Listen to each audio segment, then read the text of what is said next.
شروعات انسان کی تخلیق جنت میں ہوئی۔ انسان جنت کا رہائشی تھا، وہیں رہتا بستا تھا۔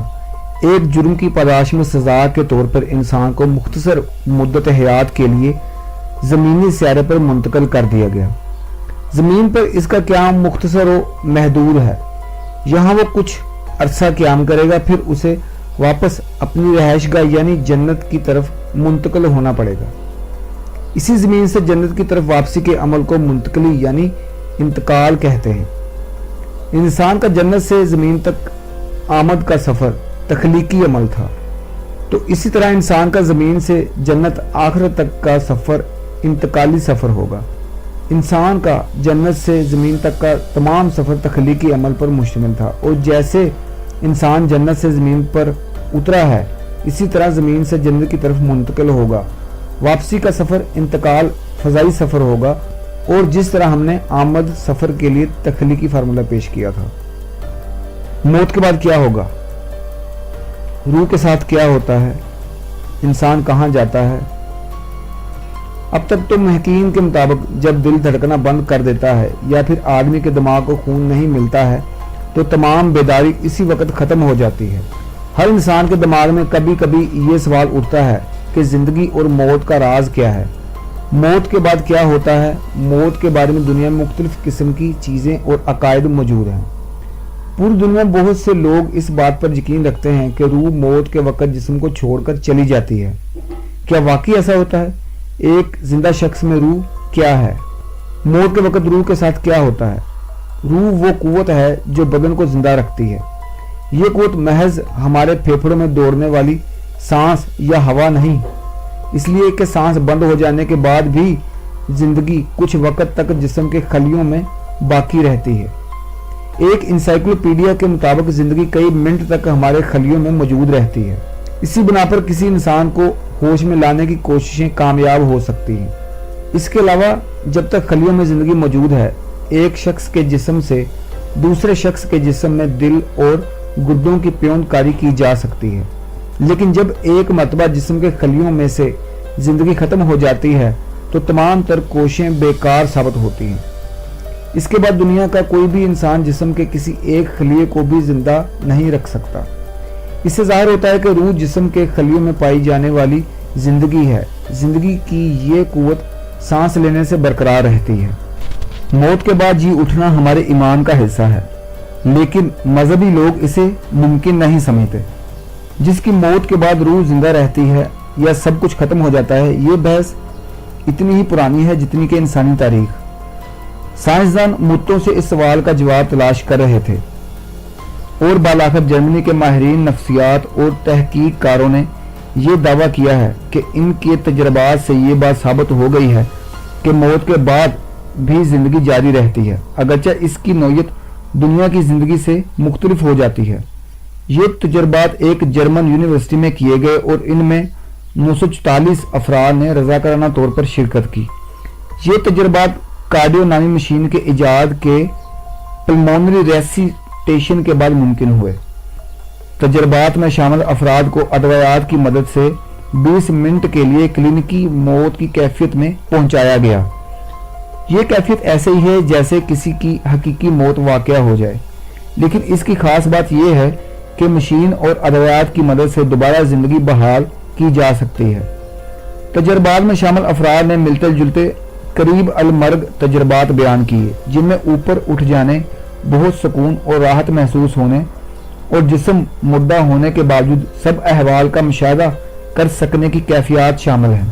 تحقیق کے سربراہ ڈاکٹر برتھولڈ ایکرمین کا کہنا ہے کہ سب شرکا نے بتایا کہ ان کا جسم مردہ ہونے کے باوجود وہ ہر چیز کا مشاہدہ کر سکتا تھا اور لطیف قسم کے احساسات کا تصور کر سکتا تھا۔ ان کا کہنا تھا کہ ان تجربات نے ثابت کر دیا کہ جسم مردہ ہونے سے زندگی کا اختتام نہیں ہوتا، بلکہ انسان ایک لطیف حالت اور کیفیت میں چلا جاتا ہے اور ایک اور زندگی کا آغاز ہو جاتا ہے۔ ان تجربات سے گزرنے والے ہندوؤں، عیسائیوں، مسلمانوں اور لادینیوں نے سب نے ایک ہی طرح کے احساسات بیان کیے۔ کیا موت کے بعد انسان خطرناک ہو جاتا ہے؟ ایک حدیث کے مطابق یہ بات واضح ہے کہ مردے بے خبر ہیں اور کچھ بھی نہیں جانتے، وہ آپ کو دیکھ نہیں سکتے آپ کی سن نہیں سکتے اور آپ سے بات نہیں کر سکتے۔ وہ نہ تو آپ کی مدد کر سکتے ہیں اور نہ ہی آپ کو نقصان پہنچا سکتے ہیں۔ آپ کو یقیناً مردوں سے ڈرنے کی کوئی ضرورت نہیں ہے۔ موت کے راز، موت کے بعد روح کہاں جاتی ہے؟ اس طرح کے عقائد اور تصورات میں سے زیادہ تر غیر حقیقی، من گھڑت اور جھوٹے ہوتے ہیں۔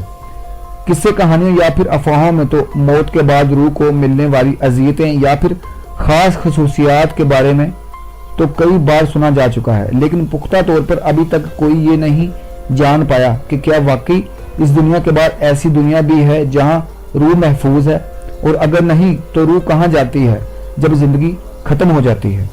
مرنے کے بعد انسان کہاں منتقل ہو جاتا ہے؟ موت کے بعد انسان کو عارضی طور پر برزخ میں منتقل کر دیا جاتا ہے، اور انسان برزخ میں حساب کا دن آنے تک عارضی قیام کرے گا۔ موت کے بعد انسان منتقل تو ہو گیا، لیکن آخر انسان کہاں منتقل ہو گیا؟ سوال یہ ہے کہ یہ برزخ کیا ہے اور یہ برزخ کہاں ہے، اور مادی جسم کی موت کے بعد انسان کہاں اور کس صورت اور کن حالات میں موجود ہوتا ہے؟ عالم برزخ کیا ہے؟ عالم برزخ لغوی لحاظ سے دو چیزوں کے درمیان حائل چیز کو کہا جاتا ہے۔ اس کے بعد ہر دو چیز کے درمیان حائل ہونے والی چیز کو برزخ کہا جانے لگا۔ اسی وجہ سے دنیا و آخرت کے درمیان قرار پانے والے عالم کو برزخ کہا جاتا ہے۔ روح دنیا میں بدن سے جدا ہونے کے بعد عالم برزخ میں منتقل ہوتی ہے اور قیامت تک اسی حالت میں رہتی ہے۔ اس عالم کو کبھی عالم قبر یا عالم ارواح بھی کہا جاتا ہے۔ برزخ دراصل ایک انتظار گاہ ہے، اور اس انتظار گاہ میں فیصلے کا دن آنے تک انسان کو روک کر انتظار کرنا پڑتا ہے۔ جیسے کوئی مسافر ویٹنگ روم میں بیٹھ کر گاڑی کے آنے کا انتظار کرتا ہے، ایسے ہی انسان برزخ میں رک کر منتظر ہے حساب کے دن یعنی قیامت کا۔ یہ کوئی مستقل رہائش گاہ نہیں ہے۔ سوال یہ ہے کہ یہاں انسان کو برزخ میں ٹھہرا کر کیوں انتظار کروایا گیا؟ اس کی وجہ یہ ہے کہ ابھی کچھ لوگ تو مر چکے ہیں، برزخ میں داخل ہو گئے ہیں، لیکن ابھی کچھ لوگ زندہ ہیں اور ابھی مر کر برزخ میں داخل نہیں ہوئے، لہذا باقی تمام لوگوں کو مر کر برزخ میں منتقلی تک انتظار کرنا ہے، اور یہ برزخ انتظار قیامت تک ختم ہوگا۔ عالم برزخ میں مکمل طور پر کسی کا حساب و کتاب نہیں کیا جاتا، اور انسان کے اعمال کے مطابق اسے مکمل حکم یا سزا نہیں ملتی، اور نہ ہی موت کے بعد انسان کی روح کسی دوسرے انسان یا حیوان میں منتقل ہو سکتی ہے۔ مادی جسم کی موت کے بعد ہر مذہب کے لوگ اپنے اپنے رواج کے مطابق مردہ جسم کا انتظام کرتے ہیں۔ کچھ مردہ جسم کو زمین کے نیچے قبر میں دفنا دیتے ہیں، کچھ جسم کو جلا کر اس کی راکھ دریا میں بہا دیتے ہیں، کچھ جسم کو چیل کووں کی خوراک بننے کے لیے الگ رکھ دیتے ہیں۔ مرنے کے بعد کا ایک سچا واقعہ۔ ڈینیل نامی ایک شخص اس بارے میں بتاتا ہے، سنیے اس کی زبانی۔ جب میں مر گیا تھا تو کوئی بھی میری بات نہیں سن رہا تھا۔ اچانک میں نے سوچا کہ میں رنگوں میں پہنچ گیا ہوں۔ عجیب قسم کے رنگ میری آنکھوں کے سامنے چلتے نظر آ رہے تھے، اور یہ میرا سفر موت کے بعد تھا۔ ڈینیل نے اپنے جسم کو چھوڑ دیا تھا۔ وہ کہتے ہیں کہ میں نے پہلے گیلے بادلوں کو دیکھا، جیسے ہم دوربین سے خلا کو دیکھ رہے ہیں۔ بہت سی قسم کے رنگ ایک دوسرے میں جا رہے تھے، کوئی شعور نہیں تھا، کوئی آواز نہ تھی، یہ سب میرے ارد گرد ہو رہا تھا اور میں اسے محسوس کر رہا تھا۔ میں نے اسے بہت خوبصورت محسوس کیا۔ میرا سارا جسم پھیپھڑوں پر بھاری لگ رہا تھا۔ اچانک میرا پورا جسم غائب ہو گیا، اور پھر مجھے احساس ہوا کہ میں خلا میں تھا۔ اچانک روشنی ظاہر ہوئی، مجھے ایک قسم کا نقطہ سا نظر آنے لگا جو مجھے اپنی طرف کھینچ رہا تھا۔ میں اپنے آپ کو دیکھنے کی کوشش کر رہا تھا، لیکن میں نہیں دیکھ پا رہا تھا، لیکن میں خوف زدہ بالکل نہیں تھا۔ ڈینیل نے مزید کہا، مجھے یاد ہے کہ آخری چیز یہ ہے کہ مجھے اچانک کہیں دھکا دے دیا گیا۔ یہ پریشان کن تھا، لیکن میں خوش تھا، اور پھر شاید میں وہاں سے رہا ہو گیا۔